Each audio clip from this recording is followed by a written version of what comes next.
Hi ನಮಸ್ಕಾರ, welcome back to Kanchana V live and blogs. ನಾನಿಲ್ಲಿ fish tawa fry ಮಾಡ್ತಾ ಇದ್ದೀನಿ.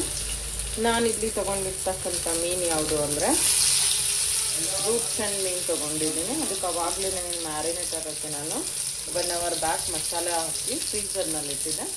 ಇವಾಗ ನಾನು ಇದನ್ನು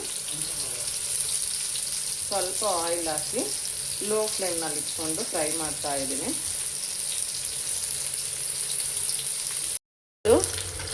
ಒಂದು ಸೈಡು ಫ್ರೈ ಆಗಿದೆ. ಆಮೇಲೆ ಏನಂದರೆ ಇದನ್ನು ಉಲ್ಟಾ ಸೀದಾ ಮಾಡಿಕೊಂಡು ಲೋ ಫ್ಲೇಮ್ನಲ್ಲೇ ಫ್ರೈ ಮಾಡ್ಕೊಳ್ಳೋದು. ಒಂದು 2 to 3 ಟೈಮ್ಸ್ ಹೀಗೇನೆ ಉಲ್ಟಾ ಸೀದಾ ಮಾಡಿಕೊಂಡು ಫ್ರೈ ಮಾಡ್ಕೊಳ್ಳೋಣ. ಹಾಗೆ ನಾನಿಲ್ಲಿ ಇದಕ್ಕೆ ಏನೇನು ಇಂಗ್ರೀಡಿಯೆಂಟ್ಸ್ ಬಳಸಿದ್ದೀನಿ ಅಂತ ಹೇಳ್ಬಿಟ್ಟು ಯಾರಿಗಾದ್ರೂ ಅವಶ್ಯಕತೆ ಇದ್ದರೆ ಕಮೆಂಟಲ್ಲಿ ಹೇಳಿ. ನಾನು ಇನ್ ಡೀಟೇಲಾಗಿ ಹೇಳ್ತೀನಿ ನಾನು ಏನೇನು ಮಸಾಲನ ಬಳಸಿದ್ದೀನಿ ಈ ಫಿಶ್ ತವಾ ಫ್ರೈ ಮಾಡಲಿಕ್ಕೆ ಅಂತ ಹೇಳ್ಬಿಟ್ಟು. ಹಾಗೆ ನಾನು ಮೊದಲಿಗೆ ಹೇಳ್ದಂಗೆ ನಾನಿಲ್ಲಿ ತವಾ ಫ್ರೈ ಮಾಡಲಿಕ್ಕೆ ಬಳಸಿರ್ತಕ್ಕಂಥ ಫಿಶ್ ಇದು ರೂಪ್ ಚಂದ್ ಫಿಶ್ಶು. ಹಾಗೆ ಸಾಂಬಾರಿಗೆ ನಾನಿಲ್ಲಿ ಸಾಂಬಾರು ಮಾಡಿದ್ದೀನಿ, ಫಿಶ್ ಸಾಂಬಾರನ್ನ.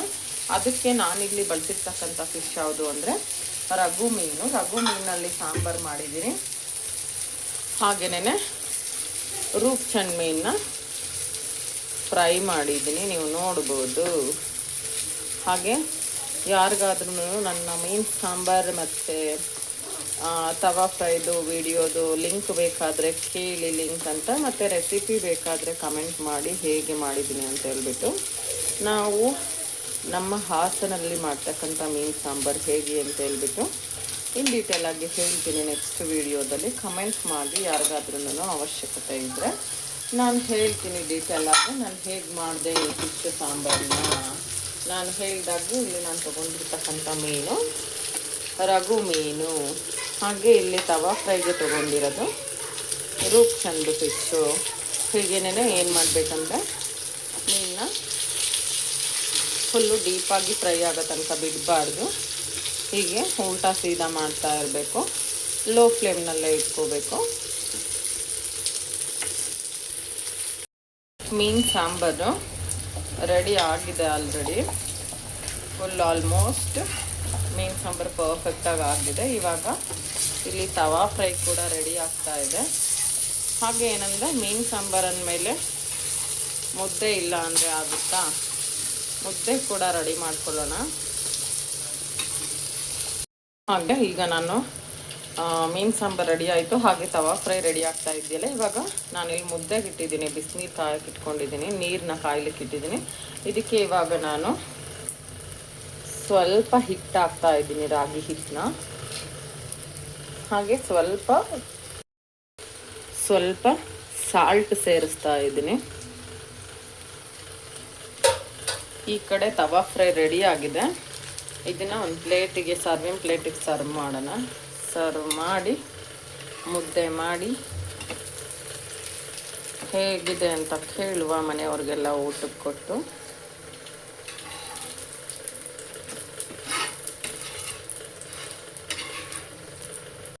ಇಟ್ಕೊಂಡಿದ್ದೀನಿ. ಈ ಕಡೆ ತವಾ ಫ್ರೈ ಮಾಡ್ತಾ ಇದ್ದೀನಿ. ಇವಾಗ ಇನ್ನೊಂದು ಸೆಟ್ ತವಾ ಫ್ರೈ ಮಾಡ್ತಾ ಇದ್ದೀನಿ. ಒಂದು ಸಲ ಆಯಿತು, ಇವಾಗ ಇನ್ನೂ 3 ಮಾಡ್ತಾ ಇದ್ದೀನಿ.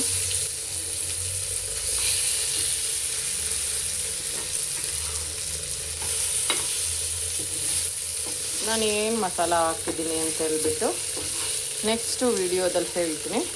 ಯಾರಿಗಾದ್ರೂ ಇಂಟ್ರೆಸ್ಟ್ ಇದ್ದರೆ ಕಮೆಂಟ್ ಮಾಡಿ ಹೇಳ್ತೀನಿ. ಹಾಗೆ ಇಲ್ಲಿ ಮುದ್ದೆ ಹಿಟ್ಟು ಕೂಡ ಉಗ್ತಾ ಇದೆ. ಇವಾಗ ಇದಕ್ಕೆ ಹಿಟ್ಟು ಸೇರ್ಸೋಣ. ಮುದ್ದೆಗೆ ನಾನು ನೀರು ಇಟ್ಟಿದ್ನಲ್ಲ, ಅದಕ್ಕೆ ಹಿಟ್ಟು ಹಾಕಿದ್ದೆಲ್ಲ ಉಗ್ತಾ ಇದೆ. ನಾನಿಲ್ಲಿ 3 ಜನಕ್ಕೆ ಮುದ್ದೆ ಮಾಡ್ತಾ ಇದ್ದೀನಿ.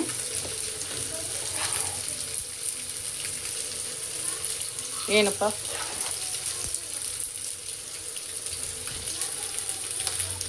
ಇವಾಗ ಇದ್ರೊಳಗೆ ಮುದ್ದೆ ಕೋಲನ್ನ ಹಾಕ್ತಾ ಇದ್ದೀನಿ.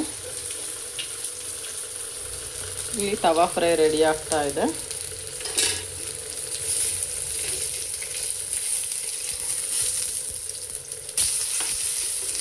ನಾನು ಆವಾಗಲೇ ಹೇಳ್ದಂಗೆ ಇದನ್ನು ಉಲ್ಟಾ ಸೀದಾ ಮಾಡ್ತಾ ಇರಬೇಕು.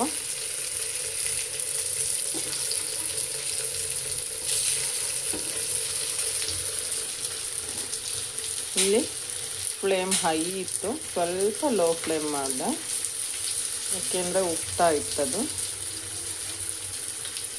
ಚೆನ್ನಾಗಿ ಕುದಿಯೋ ಥರ ಕುದಿಸ್ಕೊಬೇಕು, ಮುದ್ದೆನ ಬೇಯಿಸ್ಕೊಬೇಕು, ಹಿಟ್ಟು ಚೆನ್ನಾಗಿ ಬೇಯೋ ಥರ.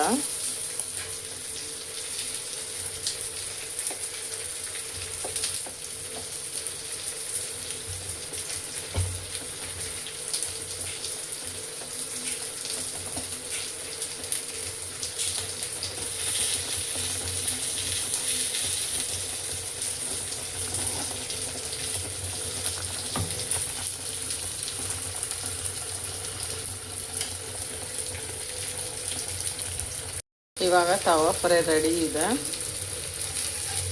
ಇದನ್ನು ಕೂಡ ಸರ್ವಿಂಗ್ ಪ್ಲೇಟಿಗೆ ಶಿಫ್ಟ್ ಮಾಡ್ತಾ ಇದ್ದೀನಿ. ಇವಾಗ ಮುದ್ದೆ ಕೂಡ ಚೆನ್ನಾಗಿ ಬೆಂದಿದೆ. ಇದನ್ನು ರೊಟೇಟ್ ಮಾಡಬೇಕು ನೀಟಾಗಿ. ಆ ಕಡೆ ಈ ಕಡೆ ಏನು ಬ್ಯಾಕ್ಗ್ರೌಂಡಲ್ಲಿ ಕಾಣಬಾರ್ದು, ಓಕೆನಾ?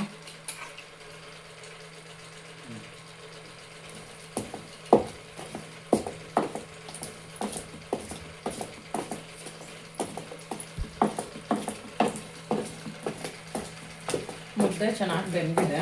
ನಾವು ಮುದ್ದೆನ ಎಷ್ಟು ನೀಟಾಗಿ ಬೇಯಿಸ್ಕೊಳ್ತೀವಿ ಅಷ್ಟು ಚೆನ್ನಾಗಿರುತ್ತೆ ಮುದ್ದೆ. ಮತ್ತು ನಮ್ಮ ಕಡೆ ಹಳ್ಳಿನಲ್ಲಿ ಹಿಂಗೇನೆ ಮುದ್ದೆ ಕಟ್ಟೋದು, ತಿರುಗೋದು.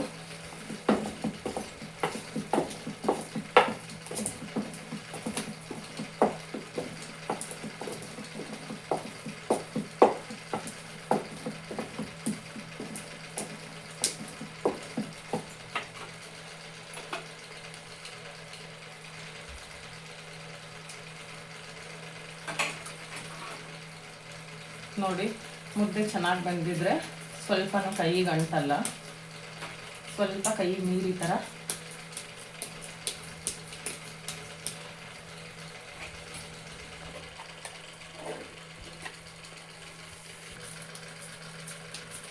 ಒಂದು ಮುದ್ದೆನ ತಿರುಗಿದ್ರೆ, ನಾವು ನಮ್ಮ ಕಡೆ ಎಲ್ಲ ಊರಿನವರೆಲ್ಲ ಹಿಂಗೆ ನೆಲದಲ್ಲಿ ಇಟ್ಕೊಂಡೇನೆ ತಿರುಗೋದು ಮುದ್ದೆನ.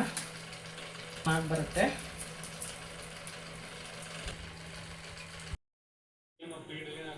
ಹೆಂಗೈತೆ ಪಾಪು?